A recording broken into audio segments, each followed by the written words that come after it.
السلام علیکم ورحمۃ اللہ۔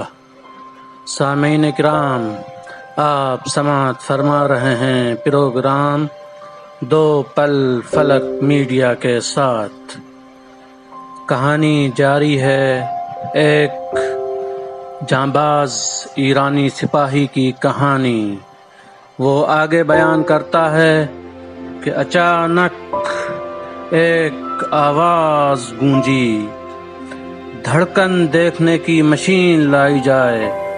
میں نے آپریشن تھیٹر میں نظر دوڑائی۔ جب میں نے مانیٹر کی طرف دیکھا تو میرے دل کی دھڑکن بالکل ختم ہو چکی تھی۔ یہ کیسی عجیب بات ہے کہ میرا آپریشن کرنے والا ڈاکٹر میری طرف کمر کیے ہوئے کھڑا تھا، لیکن میں پھر بھی اس کا چہرہ دیکھ پا رہا تھا۔ صرف اتنا ہی نہیں بلکہ میں یہ بھی سمجھ رہا تھا کہ وہ اس وقت کیا سوچ رہا ہے۔ اسی وقت میری نظر تھیٹر کے باہر کی طرف اٹھی۔ میں دروازے کے پیچھے کی چیزوں کو بھی اچھی طرح دیکھ پا رہا تھا۔ میرا بھائی ہاتھ میں تسبیح لیے بیٹھا تھا اور کچھ ورد کر رہا تھا۔ مجھے یہ بھی اچھی طرح یاد ہے کہ وہ کیا ورد کر رہا تھا، اور اس سے بھی عجیب بات یہ ہے کہ میں اس کے ذہن کو بھی پڑھ پا رہا تھا۔ وہ سوچ رہا تھا، خدا کرے کہ میرا بھائی واپس آ جائے۔ اس کے دو چھوٹے چھوٹے بچے ہیں۔ اگر میرے بھائی کو کچھ ہو گیا تو میں اس کے بچوں کی تربیت کیسے کر پاؤں گا؟ یعنی اس کا سب سے بڑا غم یہی تھا کہ میرے بعد میرے بچوں کی پرورش کیسے کرے گا۔ تھوڑی دور دوسرے کمرے میں ایک اور شخص بھی تھا جو میرے لیے دعا کر رہا تھا۔ وہ شخص مجھے پہچانتا تھا۔ جب میں آپریشن تھیٹر میں جا رہا تھا تو اس سے خدا حافظی کرتے وقت میں نے یہ بھی کہا تھا کہ شاید میں واپس نہ آ پاؤں۔ یہ بھی ایک سپاہی تھا جو میرے لیے دعا کر رہا تھا کہ پروردگار اس کی جان بخش دے، چاہے اس کی جگہ مجھے دنیا سے اٹھا لے۔ اس کے اہل و عیال ہیں اور میں اکیلا ہوں، تنہا ہوں۔ اس کے بعد اس کے بچوں کا، اس کے اہل و عیال کا کیا ہوگا؟ کون ہے ان کے بچوں کو دیکھنے والا؟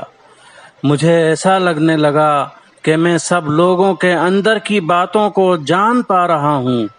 اچانک اس حسین و جمیل نوجوان نے مجھ سے ایک بار پھر کہا، چلیں؟ میں درد ختم ہو جانے کی وجہ سے بہت خوش تھا، لیکن اس کے باوجود میں نے اس نوجوان کو جواب دیا، نہیں۔ میں بہت جلدی سمجھ گیا تھا کہ ملک الموت میرے مرنے کی طرف اشارہ کر رہے ہیں۔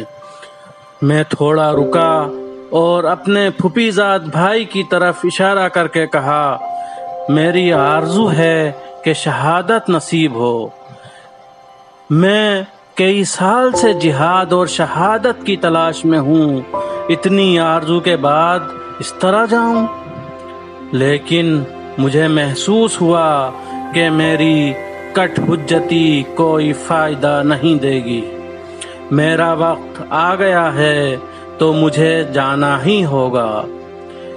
اسی وقت دو اور جوان بھی نظر آنے لگے، جن میں سے ایک میری دائیں جانب اور دوسرا بائیں جانب کھڑا ہو گیا۔ وہ دونوں بھی کہنے لگے، چلیں؟ اب میں بے اختیار ان کے ساتھ چل دیا۔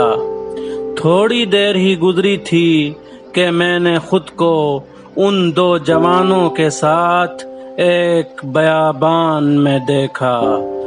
اس کے بعد کیا ہوا انشاءاللہ اگلی قسط میں کہانی جاری ہے۔